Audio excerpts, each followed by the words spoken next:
Comrade 8 فروری 2024 کو پاکستان میں عام انتخابات ہو رہے ہیں، تو ان انتخابات کے بارے میں آپ کی پارٹی کا کیا نقطہ نظر ہے، اور آپ ہمارے پاکستان میں رہنے والے شہری آبادی کے لوگوں، دیہاتی آبادی کے لوگوں، عام ووٹر، ان کے لیے آپ کا کیا پیغام ہے؟ آپ کی پارٹی کا کیا اس کے بارے میں ان کے لیے کیا تجویز ہے عام شہریوں کے بارے میں؟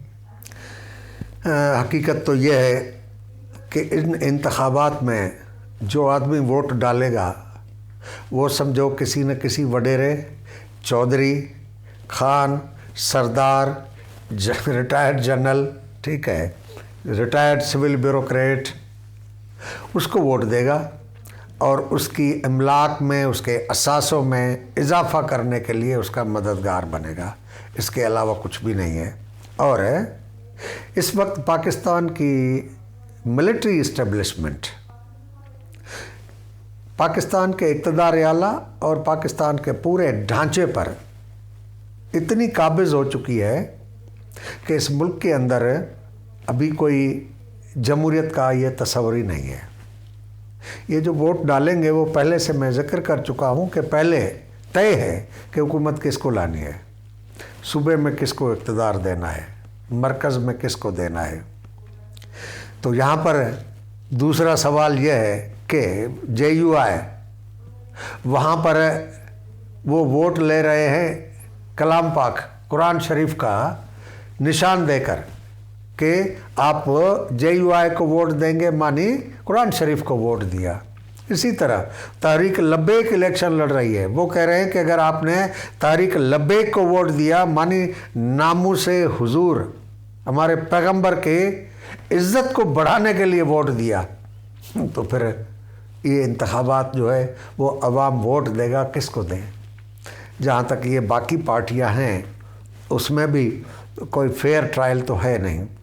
انہوں نے پہلے جس طرح انفیئر ٹرائل سے، انفیئر پریکٹس سے عمران اور پی ٹی آئی کو حکومت دی تھی، بالکل اسی طرح انفیئر پریکٹس سے اس وقت جو ہے وہ نواز لیگ کو اور نواز شریف کو حکومت دی جا رہی ہے۔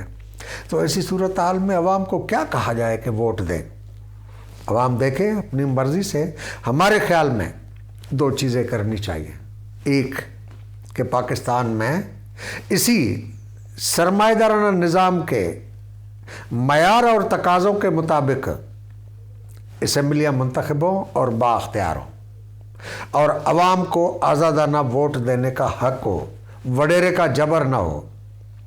پولیس اور ریونیو عام آدمی کو وڈیرے کے کہنے پر تنگ نہ کرے تاکہ وہ اپنی آزادی سے ووٹ کاسٹ کر سکے، پہلی بات۔ دوسری کہ یہ پارلیمنٹ جو ہے وہ جی ایس کیو کے اثر سے آزاد ہو تاکہ وہ اپنی مرضی سے فیصلے کریں، اور اس طرح نہ ہو کہ 6 مہینے کے اندر 16% دفاعی بجٹ بڑھ گئی ہے، جبکہ بجٹ کے وقت انہوں نے کہا کہ ہم تو بجٹ نہیں بڑھوا رہے۔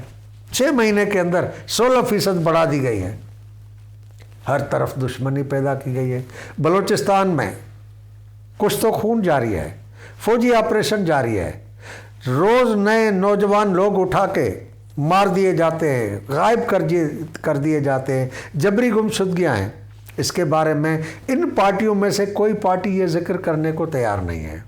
پارٹی کوئی ذکر کرنے کو تیار نہیں ہے کہ پارلیمنٹ کو جی ایس کیو سے آزاد کرانا ہے، اور وہ تمام پارلیمنٹ نے جو ایکٹ پاس کیے ہیں ان کو منسوخ کرایا جائے گا، جس سے اختیار پارلیمنٹ کا جنرل کی طرف منتقل ہو گیا ہے۔ اسی طرح ملک کے اندر یہ پرائیویٹائزیشن کا عمل، جس کے نتیجے میں لوگ بے روزگار ہو رہے ہیں، عوامی اثاثے بیچے جا رہے ہیں، اس کے بارے میں کوئی پارٹی بولنے کو تیار نہیں ہے کہ ان اداروں کو کیسے بچائیں گے۔ اس کے بعد بلوچستان اور باقی صوبے جو قدرتی وسائل سے مالا مال ہیں، یہ تینوں صوبے بلوچستان، سندھ، پختونخوا قدرتی وسائل سے مالا مال ہیں، لیکن وہاں کے لوگ بھوکے مر رہے ہیں، اور جب احتجاج کرتے ہیں تو علیحدگی پسند کر کے ان کو مارا جاتا ہے، ان کو جبری لاپتہ کیا جاتا ہے۔ پنجاب میں کچھ سینٹرز میں وہ लोगों की कुछ खुशहाली है, लेकिन देहात का आलम तो आज भी वहाँ पर कच्चे मकानात नज़र आते हैं। सराइकी वसेब तो पूरा मुफलिसी में बलूचिस्तान की हद तक पहुँचा हुआ है।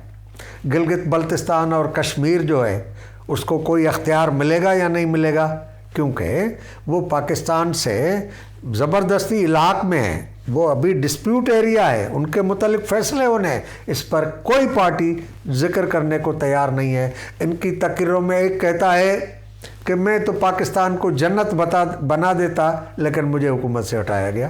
क्यों हटाया गया? दूसरे कहते हैं कि ये सारे चोर हैं, चोर मुल्क खा गए हैं। तीसरे कहते हैं कि नहीं, हम पाकिस्तान को एक नई सोच के तहत तरक्की देंगे। नई सोच क्या कहना चाहिए? कैटेगरी कि लैंड रिफॉर्म्स होंगे, ज़राई इस्लाहात होंगे या नहीं होंगे, और हद मिल्कियत कितनी होगी। उसके बाद अमीर तबके पर बराह रास्त टैक्स नाफिज होगी या नहीं होगी, किस तरह से होगी। उसके बाद बलूचिस्तान में फ़ौजी ऑपरेशन बंद होगा या नहीं होगा, और कौमों को हक़ खुद अख्तियारी उनके माशी वसाइल का मालिक बनाया जाएगा नहीं बनाया जाएगा। बेरोज़गारी ख़त्म करने के लिए उनके पास क्या प्लान, क्या मंसूबा है। प्राइवेटाइजेशन को रोकेंगे और जो इदारे प्राइवेटाइज हुए हैं वो सरकारी शुबे में वापस लिए जाएंगे नहीं लिए जाएंगे। ये अवाम ने मुतालबे करने चाहिए। अवाम ने ये मुतालबा करना चाहिए कि फ़ौजी बजट कम करो, पड़ोसी ममालिक से पुरअमन बकाए बाहमी के बुनियाद पर ताल्लुकात इस्तवार करो। इंडिया से हमारी जितनी जंगें हुई हैं, पाकिस्तानी एयर फोर्स के सरबराह कह चुके हैं कि कभी इंडिया ने हमला नहीं किया, हमने हमेशा उन पर हमला किया। अब ये पार्टियां अगर पाकिस्तान में अवाम से वोट मांगने आती हैं तो इस पर तो बात करें। अगर इस पर बात नहीं करती तो फिर ये इंतखाबात क्या, जमहूरियत क्या, और अवाम किसको वोट डाले, तो अवाम को ये सोचना चाहिए। मैं तो समझता हूँ कि इस पार्लियामेंट को आज़ाद कराने के लिए इन जागीरदारों, चौधरियों, वडेरों, सरदारों से, असेंबलियों से को पाक करना ये बुनियादी फरीज़ा है। और उसके लिए हम समझते हैं कि अवाम को मुनज़्ज़म होना चाहिए। अपने वोट का तक़द्दुस के लिए भी उसे बड़ी जदोजहद करनी पड़ेगी, जिसको हम इनकलाब कहते हैं। उस इनकलाब के ज़रिए ही इनके वोट का कोई तक़द्दुस बहाल होगा, और जो इस मुल्क के अंदर मुंतखब होकर आएगा वो अवाम के सामने कुछ जवाबदा भी होगा। लेकिन ये सारी चीज़ें जुड़ी हुई हैं निज़ाम के साथ। ये पाकिस्तानी जो निज़ाम है वो नए किस्म का नौआबादियाती निज़ाम है, जिसमें आलमी मालियाती साम्राज्य, पाकिस्तान की सिक्योरिटी इस्टेब्लिशमेंट और यहाँ का सियासी अशराफिया जो बडेरे चौकीदार, चौधरी और जागीरदार हैं, इनका निज़ाम है। और इस निज़ाम में इसमें कितनी तब्दीली आ सकती है, मेरे ख़्याल में हमें कोई ज़्यादा उम्मीद नहीं रखनी चाहिए। लेकिन इनके होते हुए भी अगर अवाम को, ख़ास तौर पर जो देहाती अवाम इनके अंदर मुक़य्यद है, ग़ुलाम बना हुआ है, उसकी निजात के लिए अवाम को स्ट्रगल करनी पड़ेगी। और मैं इसमें जो शहरी इलाके हैं उनसे भी अपील करूँगा कि इस तअस्सुब परस्ती से निकले। ये नस्ल, ज़बान और बरादरी के बुनियाद पर वोट देने का सिलसिला बंद करो। जब तक ये सिलसिला रहेगा मुल्क के अंदर कोई जमहूरियत आने का इम्कान नहीं है। तो कम्युनिस्ट पार्टी ऑफ पाकिस्तान अवाम को ये नहीं कहती कि आप बाइकाट करें। हम ये नहीं कहते कि ये असम्बलियाँ जो हैं अवाम इन पर चढ़ दौड़े, लेकिन हम ये अवाम से कहते हैं कि ये चीज़ें तो सोचें कि ये अवाम की ज़रूरियात हैं कि महंगाई है, बेरोज़गारी है, फ़ौजी ऑपरेशन है, जबरी गुमशुदगियाँ हैं, फ़ौजी बजट को कम करना है। ये पार्टियां इस पर कोई बात करने को तैयार हैं या नहीं हैं? अगर नहीं है तो किसको वोट देंगे? वोट देकर क्या करेंगे? तो इस वजह से कम्युनिस्ट पार्टी ऑफ पाकिस्तान अवाम से अपील करती है कि ये चीज़ें उनके सामने रखी जाएँ जो उनसे वोट मांगने आ रहा है। जो पार्टियां आ रही हैं, ये जो बड़े बड़े जलसे कर रहे हैं, लोगों को किराए पर इकट्ठे करते हैं और वडेरे लोगों को ज़बरदस्ती गाड़ियों में डालकर जलसों में पहुंचाते हैं, वहाँ पर लोगों को ये सवाल करना चाहिए। और हाँ, अब सोशल मीडिया ने काफ़ी रोल प्ले किया है। इस वक्त सिक्योरिटी इस्टेब्लिशमेंट की इक़्तिदारी और सियासी मामलात में जो मुदाखलत है वो भी काफ़ी हद तक एक्सपोज हो चुकी है। अवाम को पता चल चुका है इसी तरह जो वडेरों का रोल है और ये जो ढकोसली जमहूरियत है, इस सबको अवाम के सामने एक्सपोज हो चुकी है। बुनियादी सवाल यह है कि इसे निजात कैसे हासिल की जाए, और उसके लिए उस पार्टी की ज़रूरत है जो अवाम को तबकाती शऊर दे, और तबकाती शऊर देकर उन्हें तबकाती बुनियाद पर मुल्क के अंदर सियासत में आगे बढ़ाए, और ये इदारे भी तबकाती बुनियाद पर सीटें मुख्तस हों कि मज़दूरों की तादाद इतनी फ़ीसद है मुल्क के अंदर, किसान की इतनी फ़ीसद है, सर्विसेज सेक्टर वालों की इतनी फ़ीसद है, चौधरियों की इतनी फ़ीसद है, सेठ सरमाएदार की इतनी है। उस तनासब से उनकी सीटें होनी चाहिए।